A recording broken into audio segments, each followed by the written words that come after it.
छठी मैया की जय। मेरा यूट्यूब चैनल पर आप सभी का स्वागत है। आप सब कैसे हैं? मैं आशा करती हूँ आप सब स्वस्थ होंगे, मस्त होंगे, अपने अपने काम में व्यस्त होंगे। मैं भी अच्छी हूँ। मैं बहुत ही प्यारा एक छठ मैया के गीत सुनाने जा रही हूँ आप सबके बीच में। आप लोग सुनिए और आनंद उठाइए। छठी माई के ऊँची घटिया ओई पर चढ़लो ना जास, ओई पर चढ़लो ना जास, ओई पर चढ़लो ना जास। अरली नाही ससुर जी को दरिया, घटिया दीना बनाए।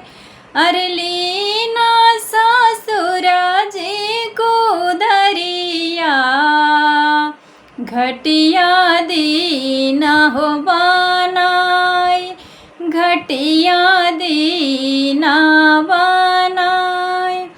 अरे छठी माई के ऊँची घटिया ओई पर चढ़लो ना जास, ओई पर चढ़लो ना जास। हरली ना भसुर जी को दरिया, घटिया दीना बनाए, घटिया दीना हो बनाए। अरे सूरज देव के ऊँची घटिया ओई पर चढ़लो ना जास, ओई पर चढ़लो ना जास।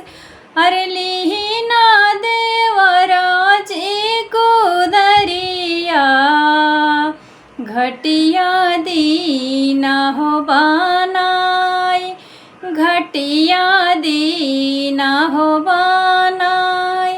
हरे आदित्य देव के ऊँची घटिया ओई पर चढ़लो ना जास, ओई पर चढ़लो ना जास। अरे लेना ही स्वामी को दरिया, घटिया दीना बनावाई।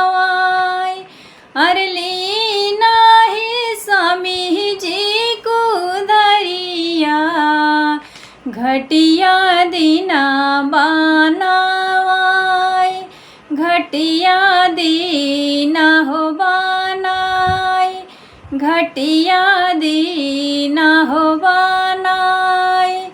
तो ये छोटा सा प्यारा सा छठी मैया के गीत में आशा नहीं उम्मीद करती हूँ आप लोग को पसंद आया होगा। अगर पसंद आया होगा तो आप लोग ज़्यादा से ज़्यादा सपोर्ट करिए, शेयर करिए। और मैं मिलती है एक दूसरे वीडियो में नए गीत के साथ। तब तक के लिए छठी मैया की जय।